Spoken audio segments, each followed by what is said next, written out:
Ele foi pegar o arroz com um sorriso feliz, mas quando ele voltou, ele ficou imediatamente petrificado. A boca de todos estava cheia até a borda e, após vê-lo, eles instantaneamente pediram outra tigela. Suas palavras agora o irritaram. Ele estava confuso e chocado. A menina nem prestou atenção em sua imagem e logo todos os pratos foram varridos. O arroz também foi devorado. O estômago de todos agora estava cheio até a borda. Ele estava completamente petrificado, enquanto olhava para os pratos que foram lambidos até ficarem limpos. Todos também tiveram um avanço em seu respectivo cultivo. O avô não pôde deixar de ficar emocionado. Ele imediatamente contou para expressar sua gratidão, mas o prota ficou confuso, e disse ao Murangue que o que ele havia feito não valia a pena agradecer o velho. Ficou imediatamente animado e pediu para comer sua comida novamente. Agora ele estava totalmente irritado, então ele os jogou diretamente para fora. E o Nai disse a seu pai para não dizer uma coisa tão sem vergonha. Como resultado, o velho lhe deu um tapa. Ele estava apenas animado, e acidentalmente disse tais palavras, e ele estava certo de que o sênior não ficaria zangado. O prota estava tremendamente zangado por sua falta de vergonha. Ele nem comeu uma única mordida de arroz. O velho então se afastou e disse a todos, para cultivar todos atrás imediatamente riram. Ele ficou ainda mais envergonhado. Felizmente, sua neta concordou com ele, embora em sua mente ele soubesse como era bom apenas comer e ficar mais forte. O velho foi instruído a contar aos membros da seita sobre o novo ancestral. Logo em seguida, King Xian recebeu uma mensagem de emergência, dizendo-lhe para não retornar à seita. Era a voz do Saifeng, pai do King Xian. O velho pensou que poderia ser as 1000 palavras da voz secreta. King Xian confirmou e disse que era o método de contato mais urgente de sua seita. Na seita da lua ilusória, o trovão retumbou, e o relâmpago brilhou no céu. Um homem queria enterrar o velho na frente dele com sua seita por destruir suas pernas. Saifeng, agora de joelhos, lembrava que ele apenas puniu o homem por aniquilar uma vila inteira e não o matou diretamente. O homem pergunta se ele não estava com medo de morrer. Saifeng responde que não havia mal na morte, e ele ficou feliz, porque seu filho, que não estava presente hoje, iria vingá-lo, mas, naquele momento, seu filho chamou alegremente, o que fez vomitar sangue. Ele imediatamente repreendeu seu filho, perguntando se ele voltou para o jantar. Seu filho entendeu que seria injustificável para ele não vir depois de tal evento, então ele misteriosamente sorri. Aquele que veio estava apenas no primeiro estágio do reino da divindade. Seu pai estava confuso até o homem na plataforma voadora acreditar que não foi fácil achar outra divindade do reino como ele, mas no segundo seguinte seu coração batia forte no peito no momento em que o velho apareceu em suas costas. Ele questiona quem era. O velho estendeu a mão que brilhou, e ele colocou no rosto petrificado do homem. A chama então irrompeu, deixando o homem indefeso. Saifeng então pergunta a seu filho quem era o homem. É tio Muron, que está no mesmo reino que o homem que ele matou. O velho saiu da bagunça. Ele diz a todos que é uma sorte ele ter chegado a tempo. Saifeng então percebeu que era seu companheiro e pergunta como ele ficou forte. Com um olhar nostálgico, ele se preparou para começar uma longa história, mas quando se lembra que perdeu a aposta, porque não acreditou a princípio, fica envergonhado. Só poderia contar diretamente sobre um imortal vivendo dentro da jurisdição de sua seita. Ele falou que após comer a refeição do imortal, ele conseguiu um avanço. Saifeng queria ver o imortal. O velho perguntou por que seu amigo não suspeitou da história. Ele então responde que o poder de seu filho aumentou, apesar dele ser um lixo, e com seus anos de amizade, ele acreditaria em suas palavras. O Murangue diz a ele que acabou de sair da casa do sênior, e não seria muito bom incomodá-lo. Saifeng revela uma cara cheia de dúvidas e pergunta se ele estava mentindo, mas de repente eles sentiram uma mudança repentina.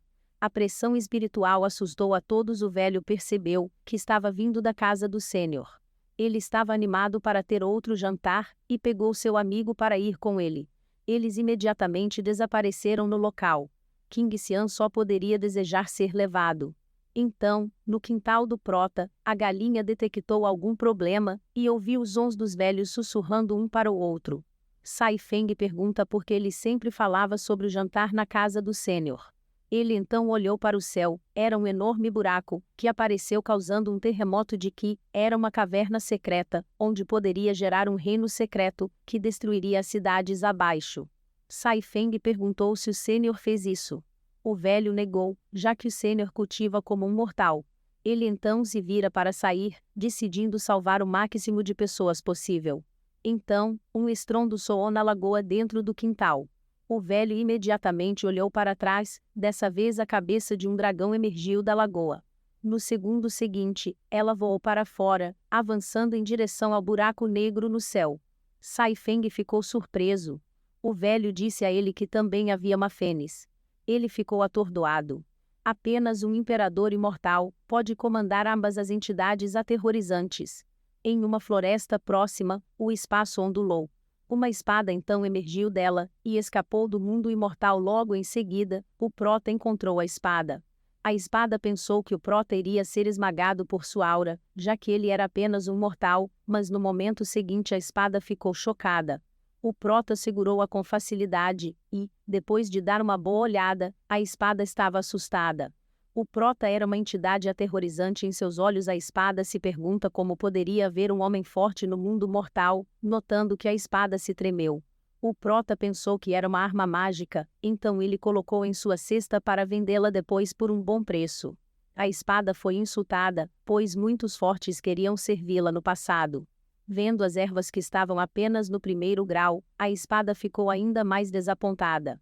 Agora acreditava que o Prota era apenas mortal, pensava ainda que, uma vez que foi ferido, foi facilmente apanhada pelo Prota, mas naquele momento, a espada ficou atordoada. A enxada olhou para ela, como se fosse uma formiga. O Prota percebeu um movimento na sua cesta, ele se pergunta por que a espada estava se movendo dentro da cesta.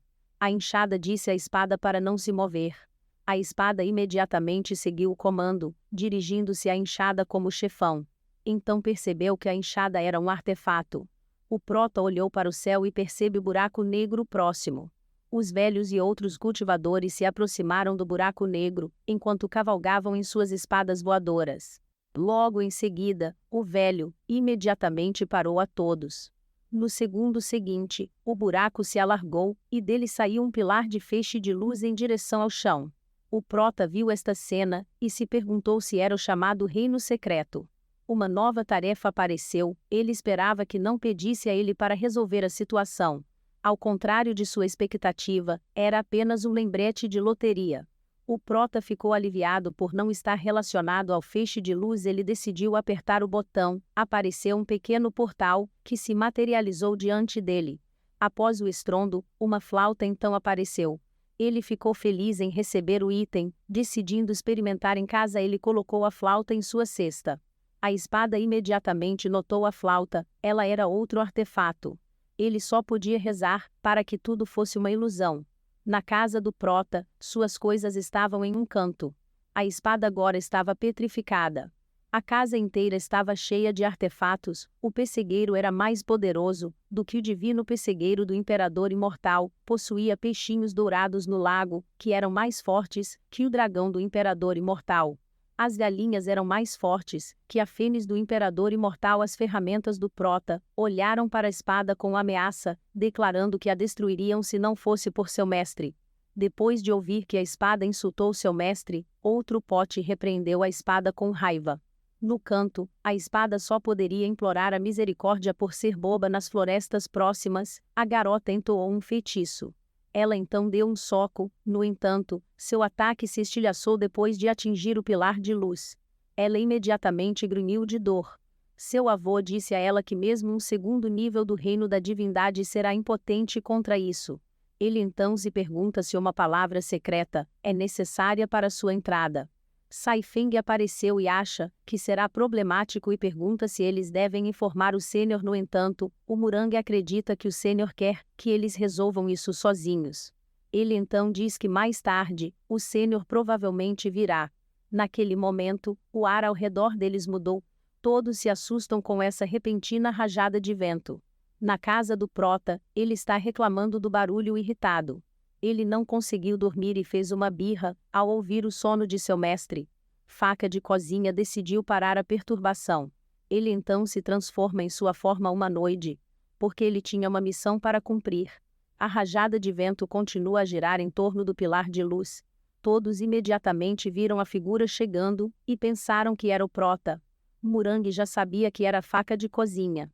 Depois que ele chega, ele fica surpreso ao ver o pilar de luz. Ele acha interessante, mas decide destruí-lo mesmo assim. Ele então reúne uma energia aterrorizante em seu dedo. No segundo seguinte, uma rajada espiritual destrói o pilar de luz. Depois disso, ele descobre que o pilar de luz era um lixo, facilmente quebrou e os pedaços se espalharam rapidamente. A força aterrorizante abriu uma cratera. Uma bola de luz é vista em meio à fumaça. Dentro da bola de luz, alguém estava preso por correntes. De repente, todas as suas correntes começaram a quebrar. Depois de um momento, ela abre os olhos. Uma vez que ela se sentou, ela imediatamente sorriu. Do lado de fora, Faca de Cozinha imediatamente percebe algo incomum, enquanto todos estão ansiosos para verificar o que está dentro. Sai Feng descobre uma aura assustadora e logo todos sentem a chegada de um demônio. Uma mão delicada emerge da bola de luz. Essa cena imediatamente surpreende Faca de Cozinha. Eventualmente, ela saiu. Ela chegou ao reino Tianwen. Espero que vocês estejam curtindo o vídeo até agora.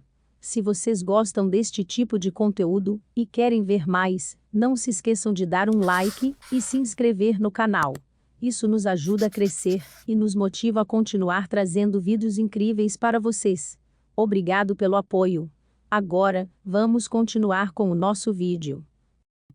O Murang ficou chocado depois de ver a garota imortal. No momento seguinte, entretanto, ele ficou animado depois de ver outro imortal, desta vez a Xuer. Agarra a manga de seu avô, depois de perguntar o que fazer. O Murang diz a ela que apenas a Faca de Cozinha é a sua esperança. Faca de Cozinha diz olá para a garotinha. Ele lentamente se aproximou dela e perguntou sobre sua identidade. Ela ficou imediatamente irritada depois de ser chamada de menina. Ela saltou no ar e ela investiu contra ele com a intenção de matá-lo. Imediatamente, Faca de Cozinha entoou um feitiço e o lançou em seu punho. O ataque da menina parou no meio do caminho e uma expressão cheia de ódio apareceu em seu rosto. Faca de Cozinha diz à menina que o cultivo dela é uma porcaria. Todos ficam surpresos com essa declaração repentina. Ele decidiu sondá-la. Faca de Cozinha viu o que aconteceu no passado da menina, em seguida mostrou uma pitada de pena em seus olhos. Agora, a garota perdeu a consciência. Ele instruiu todos a manter tudo em segredo, e se algo vazar, as consequências seriam terríveis. O Murang imediatamente aceita o comando. Ele acredita que a garota seria investigada minuciosamente.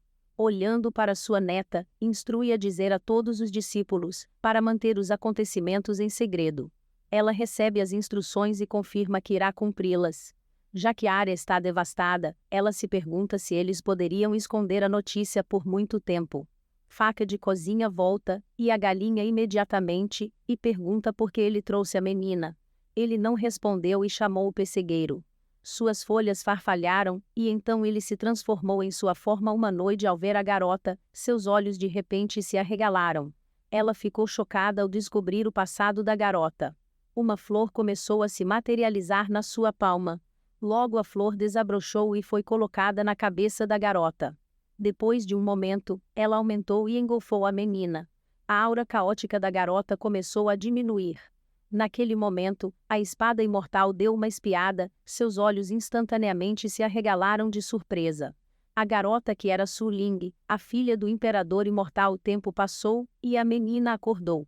Naquele instante, o pessegueiro e a galinha acharam a menina fofa. Ela se perguntou onde ela estava. O pessegueiro bateu na testa da menina, e disse que ela agora estava em sua casa, e que o mestre seria seu irmão mais velho. Quando a espada testemunhou a cena, riu pensando sobre a situação do imperador imortal. Agora, no reino imortal, um símbolo colocado sobre a mesa emitiu uma fumaça misteriosa. O imperador imortal descobriu que sua filha havia recuperado a consciência. Ele decidiu enviar alguém para encontrá-la. Um grupo de homens chegou diante dele. Ele ordenou a todos que encontrassem sua filha, e a recompensa seria o trono deste mundo. Entretanto, a menina entrou na casa do prota, mas ele ainda estava dormindo em sua cama. Já fazia um tempo, desde que ele dormiu como um tronco. Bem, então uma pequena mão se estendeu para ele. Ao acordar, o prota abriu os olhos, e ficou surpreso ao ser chamado de irmão. Uma linda menina apareceu diante dele, dizendo que o sol estava no auge. Ele se arrastou para trás, e perguntou o nome da menina, e por que ela estava em seu quarto. A garotinha se apresentou como Su Ling, e disse que sua casa era ali. Ele pensou que a menina queria dizer que sua casa era na pequena cidade ali perto, e achou impossível, já que ele não tinha visto a linda menina no passado quando visitava a cidade. Ele então bateu na cabeça dela, e disse que a levaria para encontrar seus pais. Quando eles estavam saindo, ele a lembrou de segui-lo, e não se perder. Ela se aproximou dele, e segurou sua mão. Ele estava bem com isso, e a levou para a cidade, pedindo a ela para mostrar a direção de sua casa. Uma hora depois, ele ficou pasmo. Eles chegam em sua casa novamente. Ele imediatamente pergunta se ela se lembrava da aparência de seus pais, mas ela responde negativamente, e estava prestes a falar sobre o pessegueiro ao lado. O pessegueiro imediatamente começa a suar frio, e às pressas joga uma pedra, atingindo a menina na cabeça, e fazendo-a chorar de dor. Ele ficou alarmado e perguntou se ela estava bem. Ele imediatamente pensou que ela machucou a cabeça no passado, e causou confusão em sua memória. A menina fez beicinho e perguntou tristemente se ele não a queria mais. Ele apressadamente acaricia sua cabeça negando suas palavras, e decide cuidar dela, até que seus pais venham. Então, uma voz foi ouvida do lado de fora perguntando se ele está em casa. Depois de abrir o portão, o Murang apresentou Sai Feng, que queria conhecer o sênior. Ele fechou os punhos e cumprimentou o prota, agradecendo-lhe por sua graça. Ele agora verificou a verdade sobre o quão poderoso o sênior é. O prota coçou o rosto, se perguntando qual é o significado das palavras do velho, que se eles já se conheciam. O prota pensou que tinha outro para incomodá-lo. Sui Ling quebra seu pensamento e pergunta quem eles eram. O Murang fica surpreso e pergunta quem é a garotinha. Ele alegremente a apresenta como sua irmã e uma pessoa comum. Como ele, depois de se aproximar, a garotinha cumprimenta a todos. Os velhos ficaram surpresos depois de ver outra pessoa poderosa. Vendo a aura da menina, eles não podiam acreditar que ela era apenas uma pessoa comum. Ela parece muito mais jovem que Xuer, que é o gênio mais jovem da cidade. Os velhos acreditam que a garota é outro cultivador imortal. No entanto, Murang acha que é normal, já que eles são irmãos, e ele só pode imaginar o quão poderosos seus pais são. O prota então convida os velhos para comer e diz que é uma sorte, pois são apenas os dois, então a comida será suficiente. Sai Feng recusa educadamente, alegando que seria sem vergonha comer na casa do sênior, mas o Murang foi rápido em responder, e concordou com o convite do prota. Cobrindo a boca de seu amigo, eles entraram no pátio e Su Ling imediatamente se ofereceu para cozinhar para eles. Na mesa de jantar, o prota fica surpreso ao saber que a menina sabe cozinhar, e se pergunta qual será o sabor da sua comida. Ele então lembra ao Murang que há uma criança, e ele deve estar atento a como ele come. Murang fica atordoado, e seu amigo provoca Murang e retruca seu amigo, dizendo a ele para se controlar mais tarde, se ele conseguir. Naquele momento, o aroma permeou o ar e Su Ling saiu com a refeição que ela cozinhou. Depois de abrir a panela, uma luz brilhante brilhou de dentro. Sai Feng imediatamente se perguntou se era o lendário tesouro celestial. Mais tarde, os dois velhos caem em seus assentos com a barriga protuberante. Os dois demônios acabaram com outro saco de arroz. Embora ele não queira admitir que as habilidades culinárias da menina são muito melhores do que as dele, então ele pergunta onde ela aprendeu a cozinhar. Ela responde que ela não sabia, mas acha que é capaz de cozinhar muitos pratos. Ouvindo isso, o prota fica feliz depois de pensar que não precisava cozinhar de novo. O prato até choro e alegria depois de provar uma refeição de verdade. No canto, a faca de cozinha só podia reclamar o barulho no refeitório. Sai Feng finalmente rompe e atinge o primeiro estágio da divindade. O morangue não está apenas confortável com o bom gosto da refeição, mas também solidificou seu cultivo. Suas lágrimas escorreram por seu rosto quando ele se lembrou de sua neta, e pensou que ela era tão inferior comparada a Su Ling, deixando-o extremamente invejoso. Ele agarra o prota e exige uma troca da sua neta pela Su Ling, em outro lugar. Xuer de repente espirra, ela se pergunta quem está xingando-a, e pensou em seu pai e avô que se foram, quando um assunto importante surgiu. Ela então olha para o céu, um enorme navio flutuante apareceu. Depois de pousar no chão, a princesa imperial Lu desceu e cumprimenta Xuer. Ela cumprimenta de volta e elogia da Lu, dizendo que está ficando cada vez mais bonita. Lu então se aproxima e olha mais de perto os seios enormes de Xuer e aponta que estão ficando cada vez maiores, fazendo-a corar logo em seguida. Outro homem desce, ele é Sayagi. O aborrecimento apareceu no rosto de Xuer e pergunta ao homem por que ele veio, e imediatamente avisa a princesa para ficar longe dele. Sayagi rapidamente se defende, dizendo que é um bom homem, e então sussurra para Xuer que ele a intimidaria novamente, se ela agisse assim novamente. Xuer retruca que ela poderia vencê-lo agora, e o desafia a intimidá-la novamente, se ele tiver a habilidade. Depois, ela lançou um vislumbre de sua aura, fazendo Sayagi pular para trás de surpresa. Ele caiu no chão e gagueja, perguntando por que ela é tão forte agora. Com um olhar presunçoso em seu rosto, ela o insulta por ser fraco, apesar de ser um dos 3 principais gênios do reino. Naquele momento, a princesa agarra as mãos de Xuer e pergunta se a questão de ela ficar mais forte está relacionada à espada espiritual que deixou Xuer confusa. Lu então revela que ela veio procurar a espada. Ela explica que um tempo atrás, ela veio a um leilão com seu pai, e naquela noite, eles admiraram uma montanha do alto de seu sótão. Disse que a montanha é uma atração local com inúmeros tesouros e recursos naturais, e também é a base para o desenvolvimento da cidade. Porém, uma espada espiritual repentinamente passou pela montanha. Lu ficou surpresa e imaginou que a espada foi utilizada por um cultivador de alto nível ao praticar artes marciais, cortou inúmeros picos, mas seu poder permaneceu inalterado. Ela acrescenta que não apenas ela, mas muitos cultivadores fortes, vieram para procurar a espada espiritual. Xuer desajeitadamente revela que não era uma espada espiritual, mas uma intenção da espada enviada pela espada espiritual. Suas palavras imediatamente fizeram os olhos de Lu brilharem. Xuer então olha para Lu e cantarola com aborrecimento. Ela agarra Lu para falar, deixando o homem implorando para ir com elas. Enquanto elas voavam, Sayagi só podia chamá-las com imensa tristeza. Xuer conta a história sobre o que aconteceu e esqueceu completamente de manter o evento em segredo. Lu está incrédula depois de ouvir a notícia. Após a princesa perguntar se ela está mentindo, Xuer nega e decide levar a princesa para conhecer o sênior. Agora, o prota senta em seu pátio com uma flauta na mão, e se pergunta se ele ainda se lembra da música, já que faz muito tempo desde que ele tocou. De repente, a cabeça de Xuer espreita o portão e pede permissão para entrar. Ele concorda e pergunta a ela o motivo de vir.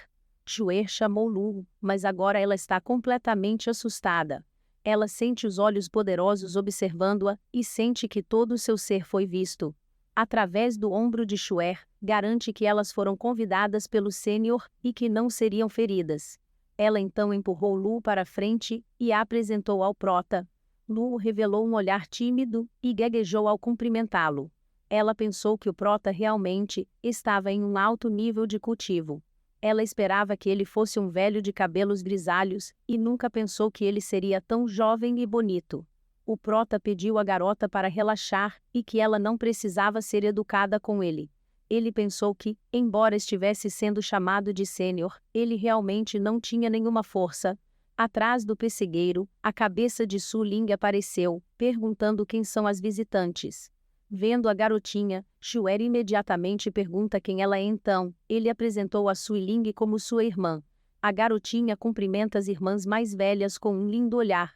Ambas ficam chocadas com o quão forte sua irmãzinha é, mas ao mesmo tempo eles a acham a fofa. Então, eles imediatamente a abraçam de lado. Ele tosse sem jeito, pensando que não é bom olhar para elas, apesar de ser uma bela vista. Então, ele decide continuar seu foco em sua flauta e, depois de um momento, ele tocou a flauta e melodias hipnotizantes se espalharam pelo pátio. Imediatamente chamou a atenção de Shuer. Ela sentiu as melodias em suas mãos. Lu percebeu que as melodias produziam premonições de pico. A espada ouviu esta música e imediatamente se assustou. Depois de ouvir por um tempo, seus ferimentos estavam quase curados. A espada não esperava que o prota também conhecesse premonições, ela pensou que esse era o motivo para os artefatos estarem naquele lugar. Ela acredita que, enquanto permanecesse lá, se tornaria um artefato divino. Então, decide não sair e se tornar o artefato mais forte. A vassoura fica enfurecida com os murmúrios da espada e a repreende para calar a boca e ficar no canto. A espada só podia tremer de terror, obedecendo ao comando do irmão mais velho. Uma pitada de timidez apareceu no rosto de Lu.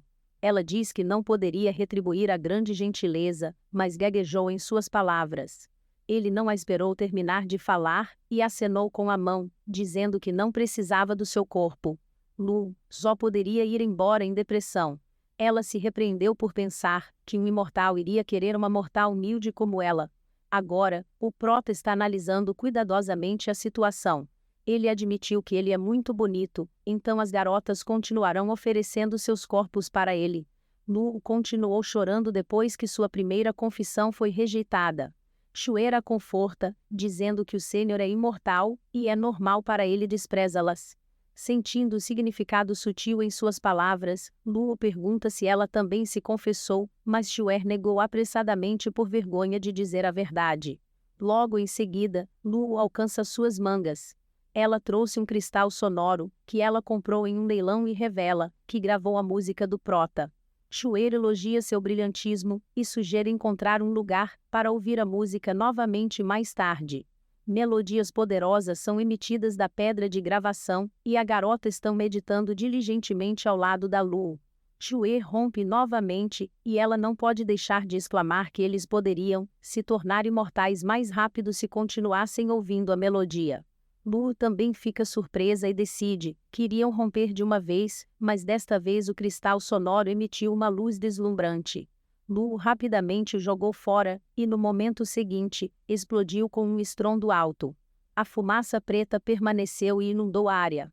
Suas roupas são imediatamente rasgadas. Lu descobre que o resíduo está corroendo suas roupas. Desta vez, ambas as suas lindas aparências foram arruinadas. Em outro lugar, Saiyagi bufa e murmura que ele é um dos 3 grandes gênios do reino, então as garotas não conseguiram ir muito longe. Ele abre a mão, e a localização da princesa é revelada. Depois de olhar por um tempo, ele se pergunta por que as garotas estão ficando na mesma área por tanto tempo. De repente, ele ficou chocado, porque a localização delas e sua técnica de rastreamento desapareceram. Naquele momento, as garotas com roupas esfarrapadas sorrateiramente correram atrás do Saiyagi. Quando elas estão próximas dos degraus do navio, a Shuer pisou em um galho, e o Saiyagi ouviu o som, e quando ele se virou, ele imediatamente notou as duas com uma expressão surpresa. Ele pergunta quando elas chegaram. Shuer aponta rapidamente para ele, exigindo que ele se virasse ameaçando matá-lo. Seu rosto ficou vermelho, e então o Saiyagi notou que a força das garotas melhorou muito enquanto elas subiam as escadas em pânico. Saiyagi acredita que a força delas aumentou no lugar em que ficaram por muito tempo, então ele resolve ir lá e ver por si mesmo. Mais tarde, ele chega do lado de fora do pátio do prota. Enquanto entrava, ele murmurou que o lugar não era grande coisa, mas naquele momento as entidades no pátio brilharam com uma poderosa aura. A onda de energia se lançou sobre ele, e Saiyagi imediatamente se defendeu. No entanto, ele foi rapidamente colocado de joelhos. Ele se pergunta que monstros seriam tão poderosos que sua aura poderia fazê-lo sentir como se estivesse sendo enterrado vivo. Mas depois de um momento, ele lambeu os lábios, pensando que a sensação era tão boa. Vendo o rosto do Saiyagi a galinha, ficou instantaneamente pasma. A vassoura ao lado até se pergunta se o homem tinha algum tipo de fetiche. Na floresta perto Prota e a pequena Su Ling acabaram de reunir alguns vegetais e como eles pegaram muitos inhames, o Prota decide fazer lanches para a garotinha mais tarde, deixando-a feliz. Quando eles chegaram ao portão, ele ficou confuso ao ver o Saiyagi ajoelhado na entrada. Ele se pergunta se ele tropeçou em algo. Ele pergunta ao Saiyagi se ele está bem. Depois que o Prota o ajuda a se levantar, ele percebe que a supressão parou imediatamente e percebeu que o homem à sua frente é o dono do pátio. Mas quando ele levantou a cabeça para olhá-lo, seus olhos imediatamente brilharam. Ele rapidamente caiu de joelhos novamente, prestando seu respeito e pede perdão por invadir o quintal do sênior por acidente. Com olhos estreitos, o Prota pergunta se ele é um parente da família do Merong, e como eles o visitam com frequência ele já está se acostumando, e falou para o Saiyagi que não deve ser levado a sério. Saiyagi, com os olhos brilhando, tem certeza de que Shuer não o mencionou, mas o sênior sabe suas informações logo após um olhar, tornando sua capacidade de dedução aterrorizante. Desta vez, o Prota se pergunta se uma deficiência renal é uma doença herdada da família Murang, já que todos na família, que vieram ao seu pátio suam muito. Su Ling então aparece ao lado, e diz ao Prota que ela entraria primeiro.